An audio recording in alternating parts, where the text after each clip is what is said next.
Good morning students. Hindi के अंतर्गत संस्कृत खंड में आज हम शब्द रूपों का अध्ययन करेंगे। सबसे पहले हम आज राजन का शब्द रूप सीखेंगे। राजन का अर्थ होता है राजा। राजन की तरह से ही जो हमारे और शब्द रूप चलेंगे वो हैं आत्मन का। आत्मन का अर्थ है आत्मा, और एक शब्द रूप है हमारा सरित अर्थात नदी। ये दोनों शब्द रूप बिल्कुल राजन की तरह ही चलेंगे।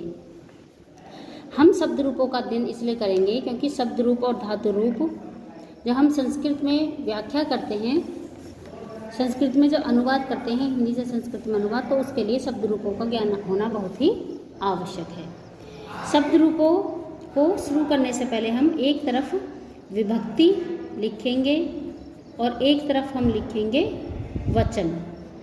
यहाँ पे हम पहले लिखेंगे विभक्ति और एक वचन, द्विवचन और बहुवचन, क्योंकि संस्कृत के अंदर 3 वचन होते हैं। एक वचन, द्विवचन। एक वचन वहाँ होता है जहाँ पे एक वचन कर्ता होता है, द्विवचन जहाँ पे 2 कर्ता होते हैं, और बहुवचन यानी कि जहाँ बहुत सारे होते हैं। अब हम लिखेंगे विभक्ति। तो विभक्ति में हम लिखेंगे प्रथमा, द्वितीया, तृतीया, चतुर्थी, पंचमी, षष्ठी, सप्तमी, फिर हम लिखेंगे संबोधन। अब हम प्रथमा विभक्ति एक वचन का रूप लिखेंगे। तो प्रथमा विभक्ति एक वचन में राजा का रूप बनता है राजा। प्रथमा विभक्ति द्विवचन में राजा का रूप बनता है राजानव। प्रथमा विभक्ति तृतीय वचन या बहुवचन का रूप बनता है राजाने। अब हम लिखेंगे द्वितीय विभक्ति का एक वचन। तो द्वितीय विभक्ति का एक वचन होता है राजानम, और द्वितीय विभक्ति का द्विवचन जो होता है वो होता है, जो प्रथमा विभक्ति का द्विवचन होता है वही होता है। द्वितीय विभक्ति का बहुवचन होता है राज्ञ। अब हम लिखेंगे तृतीय विभक्ति। तो तृतीय विभक्ति का एक वचन होता है राज्ञा। तृतीय विभक्ति का द्विवचन होता है राजभ्याम। तृतीय विभक्ति का बहुवचन होता है राजभी। चतुर्थी विभक्ति का एक वचन होता है राज्ञे। चतुर्थी विभक्ति का द्विवचन जो होगा वह जो तृतीय विभक्ति का द्विवचन होता है वही होता है। चतुर्थी विभक्ति का बहुवचन होगा राजभ्य।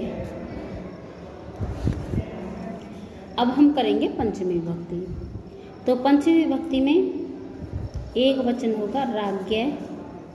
पंचमी विभक्ति का जो द्विवचन होगा वो होगा राजभ्याम।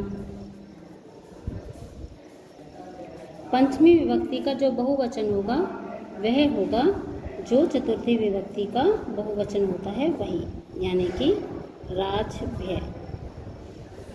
षष्ठी विभक्ति का एक वचन होगा राज्ञ,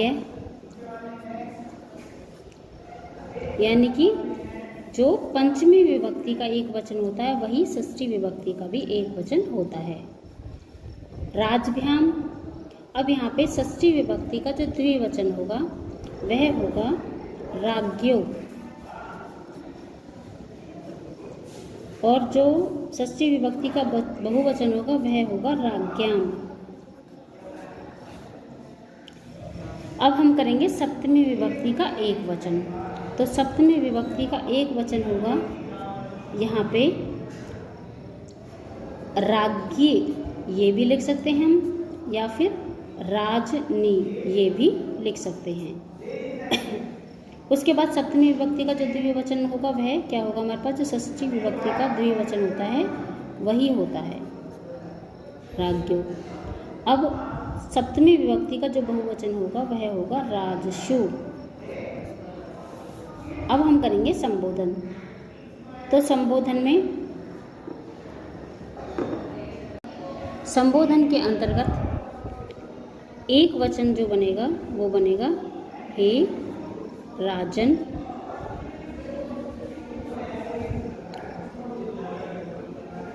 और इसके बाद हम विस्मयादिबोधक चिन्ह लगाएंगे। द्विवचन का जो रूप बनेगा वो बनेगा राजानौ। बहुवचन में हम लिखेंगे हे राजाने, यानी कि इसमें पूरी की पूरी प्रथमा विभक्ति ही आ जाती है। बस किसी किसी शब्द रूप में जो एक वचन होता है वह इसका जो मूल शब्द होता है उसको लिख दिया जाता है। इसी प्रकार से हम, क्योंकि आत्मन के रूप और सरित के रूप भी इसी की तरह चलते हैं, तो इनको भी हम कर लेंगे। यहाँ पे कुछ बातें हैं जिनका हम ध्यान रखेंगे और जिनसे हमें इस शब्द रूप को याद करना बहुत आसान होगा। उन चीज़ों को ध्यान से देखें कि अधिकतर शब्द रूपों में जो प्रथमा विभक्ति और द्वितीय विभक्ति है उसका जो द्विवचन है वह एक ही होता है, समान ही होता है। और उसके बाद देखिए तृतीया, चतुर्थी और पंचमी विभक्ति, ये जो तीनों हैं ये सभी में समान रूप से चलता है। यानी कि तृतीया विभक्ति का जो द्विवचन, चतुर्थी विभक्ति का द्विवचन और पंचमी विभक्ति का द्विवचन, ये सभी शब्द रूपों में समान आता है। और जो तृतीया विभक्ति होती है, तृतीया विभक्ति का जो बहुवचन होता है उसमें अधिकतर शब्द रूपों में भी पीछे लगता है, भी और विसर्ग। और जो चतुर्थी और पंचमी विभक्ति होती है उनका रूप भी समान चलता है और उनमें भी पीछे विसर्ग लगता है। उसके बाद हम देखेंगे षष्ठी और सप्तमी विभक्ति। षष्ठी और सप्तमी विभक्ति में जो द्विवचन होता है वह समान होता है। उसके बाद हम करेंगे षष्ठी विभक्ति का बहुवचन। तो षष्ठी विभक्ति के बहुवचन में किसी शब्द रूप के पीछे माँ लगता है, किसी के पीछे नाम भी लग जाता है और किसी के पीछे नाम लगता है। उसके बाद हम देखेंगे सप्तमी विभक्ति। सप्तमी विभक्ति में यहाँ दो तरह से रूप चलता है, या तो इसमें ये वाला श आ जाता है या फिर इसमें ये वाला श आता है। तो इसी तरह से हम इन शब्द रूपों को करेंगे।